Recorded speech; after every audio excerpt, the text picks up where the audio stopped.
반갑습니다. 돌집사TV입니다. 자, 이번 시간에는 유통정보 보도록 하겠습니다. 71번 물류활동의 기본 기능 중에서 유통 효용의 하나인 형태 효용을 창출해내는 것으로 가장 옳은 것은, 자, 요 내용 자주 나오는 문제라서 한번 내용 보고 넘어가도록 하겠습니다. 자, 우리 효용에는 총 4가지가 있습니다. 시간 효용과 장소 효용, 소유 효용, 형태 효용이 있는데요. 자, 우리 시간 효용 같은 경우 먼저 보면은 이 보관 기능을 하고 있다라고 알아두시면 좋습니다. 그래서 이 보관 기능을 함으로써 생산지와 소비지, 이 소비 시간 차이를 극복을 해주는 거예요. 그래서 우리 시간 효용이라고 들어가 있지만 우리 보관 기능을 함으로써 시간 효용을 내고 있다라고 보시면 좋을 것 같고요. 이 장소 효용은 운송 기능이라고 보시면 됩니다. 그래서 생산지와 소비지의 장소 차이를 극복을 해주는 것이 장소 효용이다라고 보시면 좋고요. 소유 효용은 생산자와 소비자 간의 소유권이 이동된 거죠. 우리 소비자가 돈을 주고 물건 사면은 이제 그 물건은 소유권이 바뀌는 거죠. 그래서 이 소유 효용을 얘기를 하고요. 형태 효용이라는 것은 상품을 적절한 수량으로 분할하고 분배하는 것을 얘기를 합니다. 즉, 원재료를 쓸모 있는 제품으로 변화시켜서 고객이 원하는 형태로 돌려주는 것을 우리 형태 효용이다 라고 볼 수가 있겠습니다. 자, 그러면 지금 문제에서 형태 효용에 맞는 내용으로 찾고 있는 거니까 정답은 이 중에서 유통 가공 기능이라고 볼 수 있겠죠. 자, 원재료를 가공시키는 것이다 라고 봐주시면 좋을 것 같습니다. 자, 72번. 아래 그 상자의 내용을 근거로 암묵지에 대한 설명만을 모두 고른 것은, 자, 우리 암묵지는 쉽게 말해서 뭔가 말로 표현하기 어려운 그런 거예요. 나의 노하우나 나의 지식, 경험 이런 것들이 그거 이렇게 하는 건데 말로 하기 어렵네. 약간 별이 5개 같은 느낌이 암묵지인 거고요. 형식지는 논리적이고 객관적인 것들인 거예요. 1 더하기 1은 2죠. 왜라고 하냐면 사실은 뭐 할 말은 없지만 어쨌든 논리다 라고, 이런 것들이 형식지다. 그러면은 이 암묵지에 대한 내용 한번 보도록 할게요. 자, 구조적이면 유출성 지식이다, 구조적이다, 논리적이다, 객관적이다, 비슷한 느낌이죠. 저거는 그럼보다 형식지다. 니은 비고적적이고 고착성 지식이다. 자, 그렇죠. 그럼 요거는 우리 암묵지라고 볼 수 있겠죠. 자, 니은 없는 거 지울게요. 니은. 자, 3번 아니면 5번이네요. 자, 디귿 보겠습니다. 보다 이성적인 기술적인 지식이다. 자, 요거는 그럼 뭘까요? 형식적인 지식이겠죠? 형식지겠죠? 자, 그리고 매우 개인적이며 형식화가 어렵다. 자, 요거 암묵지. 자, 형식화가 어렵다고 했으니까 당연히 암묵지로 넣어줘야겠죠? 리을 둘 다 맞는데 디귿은 틀렸으니까 5번 아니고 정답 3번 되겠네요. 미음까지 볼게요. 주관적, 인지적, 경험적 학습에 관한 영역이 존재한다. 자, 요게 암묵지에 대한 내용이다. 그래서 암묵지, 형식지 시험 진짜 자주 나오고 있으니까 자주 나오는데 그렇게 어렵지 않은 내용이니까 같이 이해를 하고 넘어가시면 될 것 같습니다. 13번. 디지털 데이터들 중 비정형 데이터의 예로 옳지 않은 것은? 자, 우리 데이터의 종류는 정형 데이터, 반정형 데이터, 비정형 데이터 이렇게 있습니다. 정형 데이터라는 건 정해져 있는 거죠. 정하다의 정입니다. 그래서 형태가 고정되어 있으면서 연산이 가능하다. 자, 그렇다는 것은 여기 숫자가 포함될 수 있다는 거죠. 자, 반정형 데이터는 형태가 있긴 있는데 연산이 불가능해요. 반정형 데이터부터는 연산이 불가능합니다. 비정형 데이터는 그러면 형태도 없고 연산도 불가능한 것을 얘기를 한다. 자, 문제 보면서 좀 이해를 해볼게요. 자, 비정형 데이터라는 것은 뭐냐? 동영상 데이터라고 볼 수가 있습니다, 먼저. 자, 우리 동영상이라는 형태는 있어요. 근데 이게 연산이 가능한 범위는 아니죠. 이미지도 마찬가지겠죠. 사운드도 마찬가지일 거고요. 문서도 마찬가지일 겁니다. 근데 4번 같은 경우엔 집계 데이터예요. 집계를 했다라고 하면 일단 데이터 자체가 존재를 하죠. 그래서 형태가 정해질 수밖에 없습니다. 우리가 집계를 할 때 어떤 형식에 맞춰서 정보들을 모으게 되겠죠. 자, 그러면 이 모아진 정보들을 연산이 가능하다. 그래서 우리 집계 데이터 같은 경우가 이제 정형 데이터에 속한다라고 봐주시면 될 것 같습니다. 자, 74번 보겠습니다. 아래 그 상자는 고객 가치에 대한 개념과 구성하는 요소들을 보여주는 공식이다. 각 요소들에 대한 설명으로 옳지 않은 것은? 자, 볼게요. 자, 고객 가치는 총 소유 비용과 지각된 이익으로 나눠볼 수 있고요. 고객 가치는 비용과 시간을 곱한 것을 품질과 서비스를 곱한 것으로 나눠준다라고 되어 있습니다. 자, 요 내용, 자, 일단은 무슨 말인지 잘 모르겠다 싶으면 문제 읽으면서 풀어보면 되겠죠. 자, 1번. 고객 가치의 총 소유 비용은 구매 의사결정에 중요한 영향을 미친다. 자, 이런 얘기들 나오면은 맞는 내용이에요. 보통 우리가 모르더라도 이 뉘앙스 자체가 맞아야 되는 것 같은 느낌이죠. 고객 가치의 총 소유 비용이 구매 의사 결정에 중요한 영향을 미치니까 당연히 이 고객 가치 지금 구하는 공식에 들어가 있겠죠. 2번도 볼게요. 고객 가치의 구성 요소로서 품질은 제한된 기능, 성능, 기술 명세 등이다. 자, 이 안에 품질들이 다 포함되어 있다라고 지금 봐주시면 좋을 것 같고요.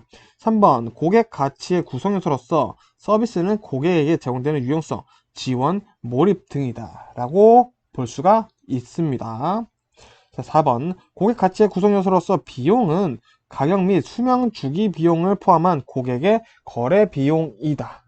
맞을까요? 네, 맞는 내용이죠. 고객의 거래 비용을 비용이라고 얘기한다. 자, 그러면 5번. 고객 가치 구성요소로서 시간은 고객이 제품을 지각하고 구매를 결정하는데 걸리는 시간이다. 라고 하실까요? 자, 이게 틀린 내용이죠. 자, 그럼 시간은 뭐냐? 고객이 제품을 사용함으로써 절감하는 시간이죠. 내가 옛날에는 면도 날을 깎아서 면도를 했는데 전자동 면도기를 샀어요. 그러면은 고객은 시간을 번 거죠. 그래서 고객 가치에서 시간은 고객이 얻은 이 제품을 사용함으로써 얻은 시간이다 라고 보시면 좋을 것 같습니다. 정답은 5번이네요. 75번. 정보통신 기술의 발전과 이에 따른 의식의 변화로 나타나는 유통산업 변화 현상과 가장 거리가 먼 것은, 자, 보겠습니다. 자, 일단 1번. 브랜드 가치 증대. 자, 우리 정보통신 기술이 발전하고 또 의식이 많이 변화하고 있어요. 그러면은 브랜드 가치가 증대될 수 있겠고요. 퓨전 유통, 이것도 맞는 말이고. 자, 소비자의 주권 강화, 이것도 맞는 말이죠. 의식 변화. 자, 근데 4번 보시면 채널 간의 갈등이 감소된다라고 되어 있습니다. 자, 우리 정보통신의 기술이 발전하고 하면 할수록 우리 고객들이 얻는 정보도 많아질 것이고, 그리고 또 회사에서 얻는 정보들도 많아지겠죠. 그러면은 이 채널 간의 갈등이 감소하는 것이 아니라 결국 갈등이 심화되어야 되는 것이 맞다라고 볼 수 있겠습니다. 그래서 정답이 4번 될 거고요. 나머지 내용은 한번 쭉 읽어보는 정도로 넘어가면 좋은 문제인 것 같습니다. 76번. 아래 그 상자 괄호에 들어간 용어로 가장 옳은 것은? 자, 보겠습니다. 땡땡은 배송 상품에 대한 정보를 담고 있는 것으로 배송 상자 안에 들어가 있거나 배송 상자 밖에 부착되어 있다. 여기는 배송 상품의 품목과 수량 등이 기재되어 있다. 자, 우리 요 내용만 봤을 때는 뭐죠? 우리 막 운송장 부착되는 거 있잖아요. 우리 박스 주문, 이제 뭐 포장 이런 거 물건 사면은 저기 붙어 있는 이 운송장을 얘기를 하는 건가 하는데 문제 보니까 지금 운송장은 없죠. 자, 그럼 이 운송장과 같은 역할을 하는 건 누구다? 패킹 슬립이다. 라고 해서 지금 외워주시면 될 것 같고요. 자, 인보이스는 이 상품의 주요 사항을 표기한 문서예요. 그래서 묻히는 게 아니라 물건 안에 보통 넣어서 주죠. 그래서 우리가 명품을 사게 되면 이 인보이스를 줍니다. 이 명품 가방이 몇 번째로 만든 가방이고 이 가방이 지금 누구에게 팔았습니다 라는 것을 증명해 주는 것을 이제 인보이스다 라고 보시면 될 것 같고요. 선화증권이라는 것은 해상 운송계약의 화물의 수량과 인도 청구권이 표시된 유가 증권이다 라고 알아주시면 되겠고요.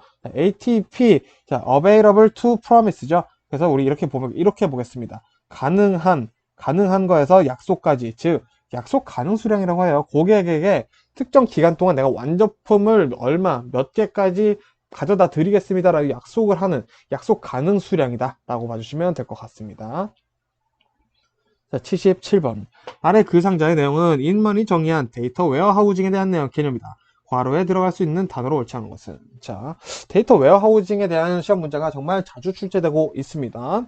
일단 문제 볼게요. 경영자의 의사결정을 지원하는 땡땡이고 땡땡이고 땡땡. 아, 참 이거 보고 무슨 말인지 모르겠네요. 자, 일단은 옳지 않은 것이니까 데이터 웨어하우징 먼저 이해하고 문제 보겠습니다. 자, 데이터 웨어하우징이라는 거는 우리 시험 문제를 풀기 위해서 특징, 핵심 키워드만 알아주시면 돼요. 자, 먼저 주제별로 정리된 데이터베이스의 덩어리다 라고 보시면 되겠고요. 시계열로 이루어진 데이터다. 그리고 다양한 데이터의 원천으로 데이터 통합이다. 그리고 비휘발성 보유다 라고 알아주시면 좋고요. 이 데이터베이스의 하위 단계에 있는 게 뭐다? 데이터 마켓이다. 데이터 마켓이다. 뭐, 이 정도 일단 알아두시면은 일단 문제를 웬만하면 푸십니다. 그래서 이 데이터 웨어하우징의 핵심 키워드는 주제 중심적, 시계열 정리, 비활성, 통합적이다 라고 보시면 되겠죠. 자, 그래서 일단 문제 보니까 이 네 가지 내용에 대한 키워드가 없는 거. 일단 통합적 있고, 비휘발성, 주제 중심적, 그리고 일괄 분석 처리, 시간에 따라 변화적. 자, 시간에 따라 변화적이다. 이게 시계열에 대한 얘기인 거죠. 그래서 정답 4번 될 거고요. 자, 지금 이 핵심 키워드의 내용이 조금 더 풀어져서 나올 수 있습니다. 이 내용들을 우리가 외웠다 하더라도 응용을 해서 문제를 풀 수 있는지 물어볼 수 있으니까 뭐 예를 들어서 이렇게 나올 수 있겠죠. 시간에 따라 변화적이다. 이거를 시계열 정리다라고 직접적으로 제시를 해주지 않을 수도 있으니까 이 내용들 꼭 외워서 응용할 수 있도록 연습을 해보시는 게 좋을 것 같고요. 78번 보겠습니다. 상품 판매를 위한 애널리스틱에 대한 설명으로 옳지 않은 것은? 자, 이런 거 1번부터 읽으면서 보겠습니다. 자, 프로파일링은 고객들의 나이, 지역, 소득, 라이프 스타일에 대한 분석을 통해 고객군을 선정하고 차별하는 기능이다. 자, 이거 맞는 말이죠. 우리 범죄자 프로파일러, 이런 좋으신 분들, 훌륭하신 분들, 이런 역할을 이제 범죄자들을 통해서 하고 있다라고 보시면 좋을 것 같고요. 세분화란 세그멘테이션이죠. 자, 유사한 제품과 서비스 또는 유사한 고객군으로 분류하는 기능이다. 그렇죠. 최대한 조금 더 이거를 분할해서 우리가 좀 더 공통성 있는 사람들끼리 묶어보자. 이렇게 얘기를 하는 거라고 보시면 되겠고요. 자, 개별화는 인구 통계학적 특성, 구매 기록 등과 같은 데이터에 기반해 상품 판매를 위한 개인화된 시장을 만들어 판매를 지원하는 기능이다. 즉, 개별화라는 것은 여러 가지 데이터를 기반해서 상품 판매를 하기 위해 판매를 지원하는 기능이다. 라고 보시면 좋을 것 같습니다. 자, 4번 보겠습니다. 가격 결정은 고객들의 구매 수준, 생산 비용 등을 고려해 상품 판매를 위한 적절한 가격을 결정하는 기능이다. 라고 보시면 되겠고요. 5번 연관성 보겠습니다. 연관성은 현재 상품 판매 데이터를 이용해 미래 판매된 상품에 대해 모델링하는 기능을 의미한다 라고 되어 있는데, 자, 이 내용이 일단 틀렸다고 볼 수 있겠습니다. 자, 그럼 연관성이란 뭐냐? 우리가 상품을 판매한 데이터 있죠? 그 데이터 속에서 연관성을 찾는 겁니다. 예를 들어서 이런 거죠. 자, 운동복을 산 사람이 있다. 이 사람이 단백질 보충돼도 살 것인가? 사는 경향이 있네. 운동복을 사면은 단백질 보충돼서 살 수도 있겠구나. 그럼 이런 사람들한테 우리가 상품 판매를 위한 판촉을 해봐야겠다. 분석을 해봐야겠다. 라고 얘기를 하는 게 연관성이다라는 거 알아두시면 좋을 것 같습니다. 79번 보겠습니다. 자, B2B의 대표적인 수행수단으로 활용되는 정보기술인 EDI에 대한 설명으로 가장 옳지 않은 것은. 자, 일단 B2B라는 것은 기업 대 기업 간의 전자상 거래죠. 자, 거기서 자주 쓰이는 거 무조건 EDI죠. EDI도 정말 중요하기 때문에 일단 EDI 내용 한번 더 짚고 문제 보겠습니다. EDI란 전자문서 교환이라고 합니다. 그래서 기업 사이에서 컴퓨터를 통해 표준화된 양식의 문서를 전자적으로 교환하는 정보 전달 방식이다. 자, 그렇기 때문에 이 EDI를 한다면은 A, B 회사가 있다고 칠게요. 자, 근데 A에서는 예를 들어서 한글 뭐 2000을 씁니다. 자, 근데 여기서는 B 회사에서는 워드 2002를 써요. 그럼 다르죠. 근데 이거를 서식이 다르니까 통합을 해야겠죠. 근데 요것 또한 EDI가 해준다라는 장점이 있어요. 그래서 서식 통합의 기능이 있다는 거 추가로 알아주시면 좋을 것 같고요. 자, 그러면 이 문제 가지고 1번 한번 더 보겠습니다. EDI의 사용은 문서 거래 시간 단축, 자료의 재입력 방지, 업무 처리의 오류 감소 등에 직접적 효과가 있다. 좋은 장점 맞고요. 자, 2번 EDI 표준 전자문서를 컴퓨터와 컴퓨터 간에 교환하는 전자적 정보 전달 방식이다. 맞는 말이고요. 3번 웹 EDI는 사용자가 특정 문서의 구조를 만들어 사용할 수 있기 때문에 타 업무 프로그램과의 연계가 용이하다. 그렇죠. 굉장히 큰 장점이에요. 이 EDI 자체가. 그래서 서식 통합 기능까지 할 수 있다 라고 봐주시면 되고요. 4번 웹 EDI는 복잡한 EDI 인프라 구축 없이도 활용이 가능하다. 그게 또 엄청난 장점이라고 합니다. 자, 5번 볼게요. 기존 EDI에 비해 웹 EDI 단점은 전용선 서비스 기반이라 구축 비용이 높이 든다는 것이다. 자, 구축 비용이 높이 든다는 얘기는 EDI에는 전혀 존재하지 않습니다. 그래서 이 EDI 자체는 굳이 별도의 설치할 프로그램이 없이 전자문서로 교환이 가능하다는 장점이 있기 때문에 뭐 비용 발생이 거의 없습니다. 그렇기 때문에 EDI를 우리 B2B 할 때는 쓰는 게 너무나도 당연한 추세다라는 거 머릿속에 담아주시면 될 것 같습니다. 자, 80번 보겠습니다. 아래 글상자의 괄호에 들어갈 용어로 옳은 것은 읽어보겠습니다. 자, 땡땡은 전자상거래에서 지불이 원활하게 이루어지도록 지원하는 대행 서비스이다. 이는 일반적으로 전자상거래에서 판매자를 대신하는 계약을 맺고 구매자가 선택한 은행, 신용카드 회사 및 통신, 사업자 등으로 대금을 지급받아 일정에게 수수료를 받고 판매자에게 지급해주는 서비스를 의미한다. 자, 라고 되어 있죠. 자, 요게 정답이 바로 1번 되겠습니다. 자, 우리 이런 거 우리가 뭐 인터넷 쇼핑몰에서 구매를 하려고 하면은 사실 흔히 겪는 내용들이죠. 근데 요거 우리 앞으로 뭐다? 전자지불 게이트웨이구나 라고 이해를 해주시면 되겠습니다. 자, 그리고 우리가 추가로 조금 모를 만한 내용 하나만 보고 넘어갈게요. 자, 4번 보시면 EBPP라고 있습니다. 자, 이건 뭐냐? 전자대금 납부 서비스예요.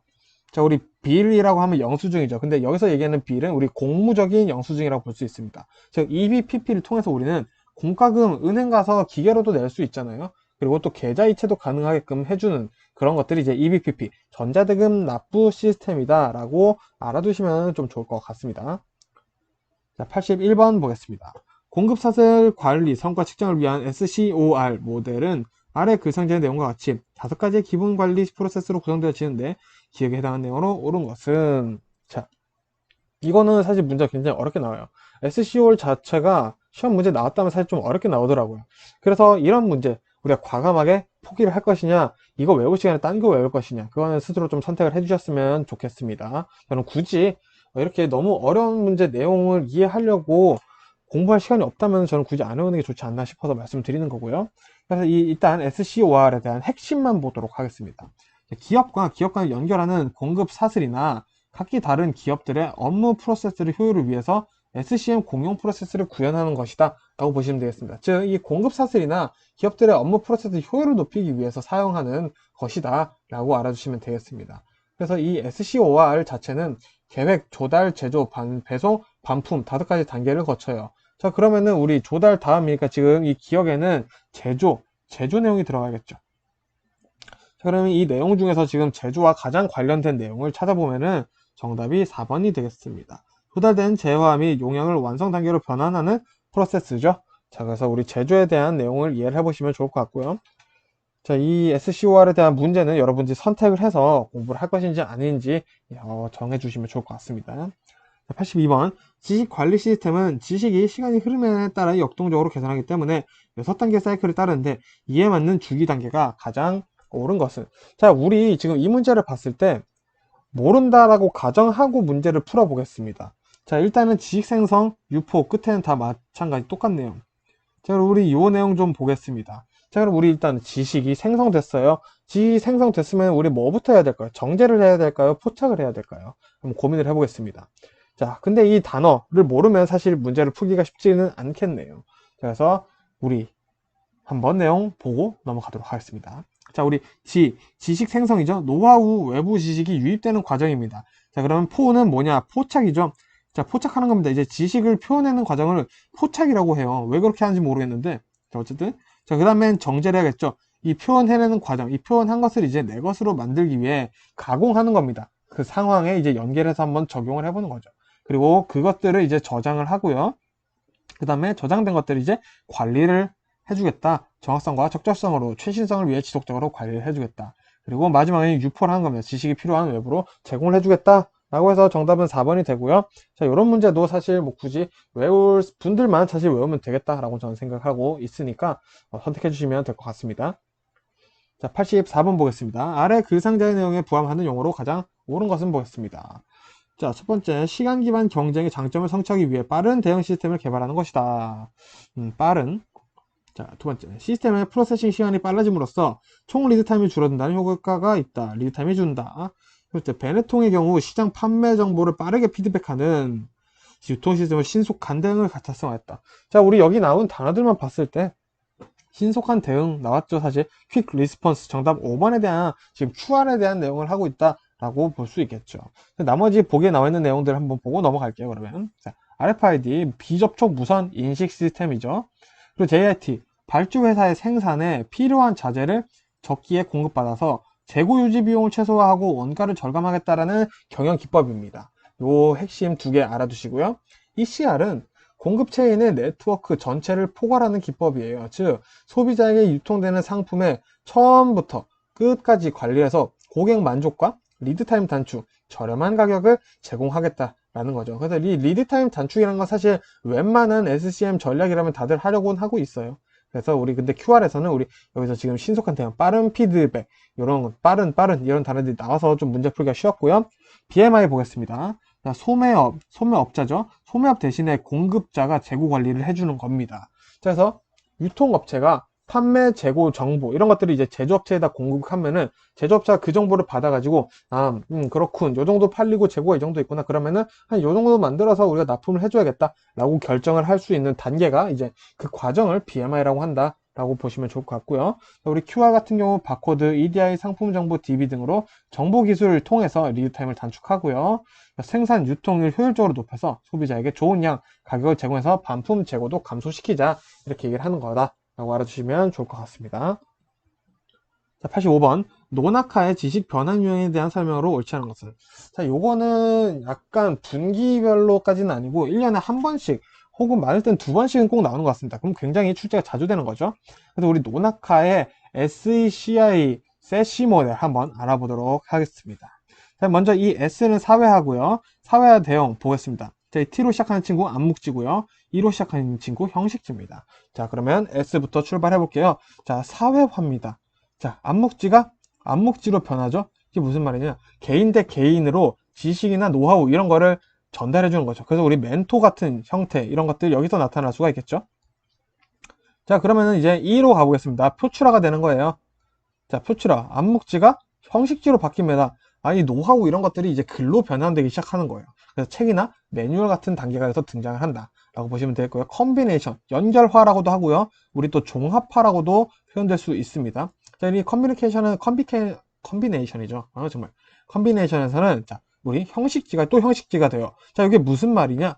책 매뉴얼들이 조금 더 체계화가 되고 업그레이드 된다라는 겁니다. 그래서 이 연결화, 종합화에서는 형식지가 업그레이드 되고 체계화된다 라고 보시면 되겠고요. 자, 그 다음엔 내면화입니다. I죠. 자, 형식지가 다시 암묵지가 됩니다. 이게 무슨 말일까요? 자, 이제 만들어진 책, 매뉴얼 이런 것들 업그레이드 된 것을 보고 누군가가 이렇게 하면 되는구나. 내가 한번 해봐야겠다. 적용해야겠다. 라고 내 것으로 만드는 단계다. 라고 봐주시면 되겠습니다. 자, 그리고 또 이제 사회화로 다시 또 연결되는 빙글빙글 돌아가는 회전목마 같은 그런 현상을 보이고 있죠. 그래서 이 내용 가지고 이제 문제 한번 찾아보겠습니다. 자, 옳지 않은 것은 뭘까요? 그래서 정답은 5번이죠. 내면화. 내면화는 뭐죠? 형식지에서 형식지를 얻는 게 아니라 내면화는 형식지에서 암묵지를 얻는 거죠.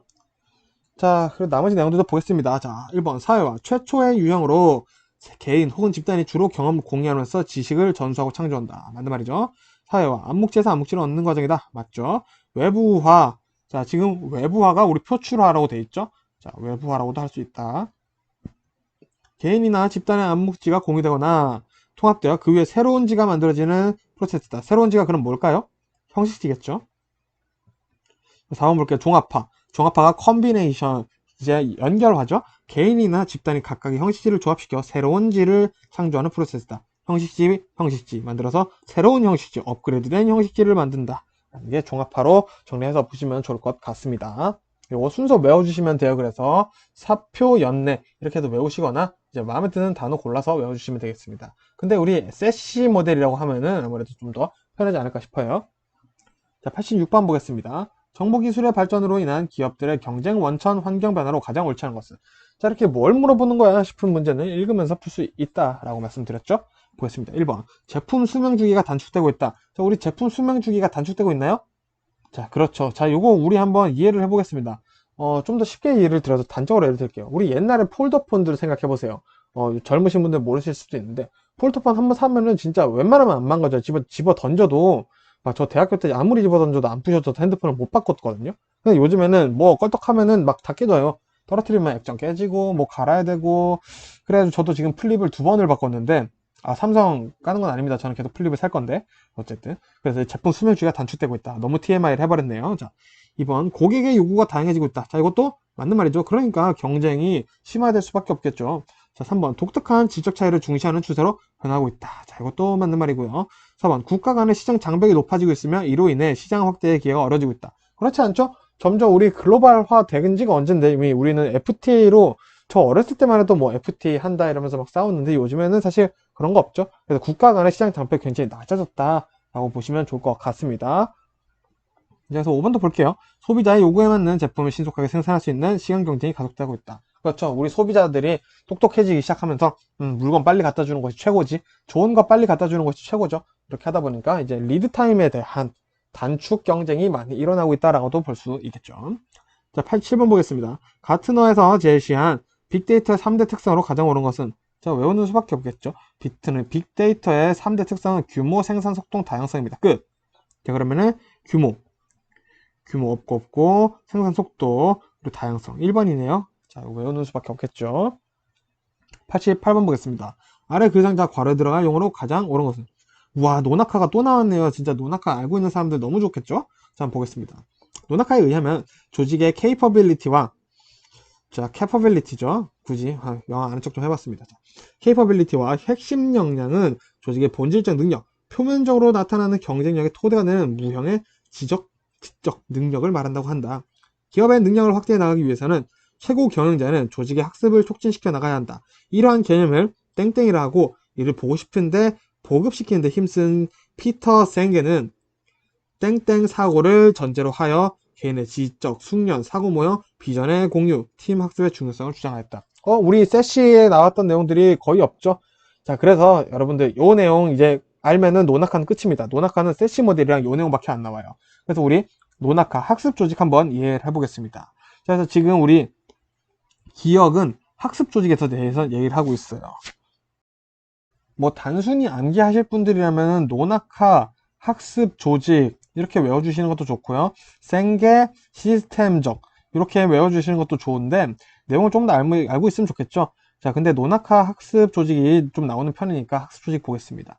자, 이 학습 조직이라는 것은 경험, 지식을 반복 학습하여 환경에 대응하고 빠른 적응과 변화를 보이는 조직이다라고 할 수 있겠죠. 자, 그럼 경험 지식을 쌓아서 한다는 것은 우리 결국 이때는 암묵지를 쌓는 게 좋다라고 이해를 해주시면 좋을 것 같아요. 그래서 이런 것들을 하기 위해서 개인 학습, 팀 학습, 조직 학습이 계속 발생하여 제도 문화, 시스템적 노력을 하는 것이다 라고 보시면 되겠습니다. 자, 그래서 이 시스템적 노력, 이것을 보고 생계가 이 학습 조직의 이 사고를 바탕으로 하여 나온 거죠. 왜? 노나카가 분명히 이렇게 경험 지식에 반복 학습해서 환경에 대응하고 적응하려면은 우리 개인 학습, 팀 학습, 조직 학습, 제도 문화, 시스템적 노력이 필요하다고 했는데 이거를 보고 이제 생계가 이렇게 얘기를 한 거예요. 그러면 이 시스템적 노력, 이 시스템적이라는 것은 개인의 지적 숙련과 개인 숙련, 사고 모형, 그리고 비전 공유, 그리고 팀 학습이다. 이거 중요한 것이다 라고 얘기를 했죠. 결국 근데 이거 보세요. 노나카가 이미 한 얘기예요. 개인 학습, 팀 학습, 조직 학습이 계속 발생할 시스템을 노력한다. 근데 요거를 구체화시킨 게 뭐다? 생계가 이런 얘기를 했다 해서 이 학습 조직에 대한 개념을 한 번에 잡아버리시면은 당연히 생계는 따라올 거라고 생각이 듭니다. 그래서 정답은 지금 4번이 될 거고요. 그래서 요거 굳이 이해 안 되시더라도 그냥 단순하게 외워주시면 되니까 제가 지금 여기 오른쪽에 정리해둔 내용만 외워주시면 문제 푸시는 데는 문제가 없으실 겁니다. 자, 89번 보겠습니다. 아래 글 상자는 공급 사슬 관리를 위한 제조업체 구매 지불 프로세스의 핵심 기능이다. 프로세스의 흐름에 따라 순서대로 나열한 것은 자, 요런 거는 뭐 외우실 분들만 선택해서 외워주시면 되지 않나 싶습니다. 자, 그래서 정답은 5번이고요.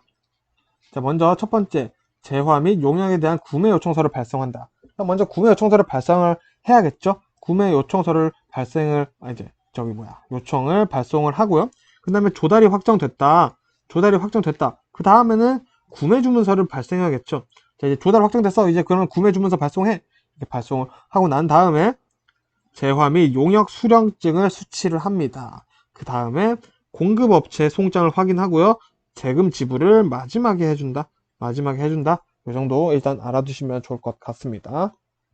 자, 90번 보고 마무리하겠습니다.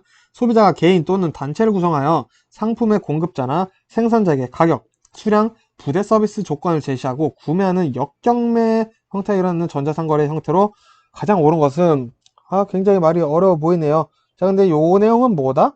우리 C2B라고 볼 수 있겠죠. 자, 소비자가 개인 또는 단체, 개인의 단체여도 개인이라고 보는 거죠. 그래서 개인이 지금 상품의 공급자나 생산자에게, 상품의 공급자나 생산자는 뭐죠? 그러면은 회사죠. 기업이죠. 자, 기업 간에 지금 그러면은 전자상거래죠. 자, 개인과 기업의 전자상거래는 뭐다? C2B죠. 정답은 5번 되겠고요. 여기 나오는 것들 헷갈리겠지만 지금 한번 좀 잡아볼게요. 자주 나오는 애들.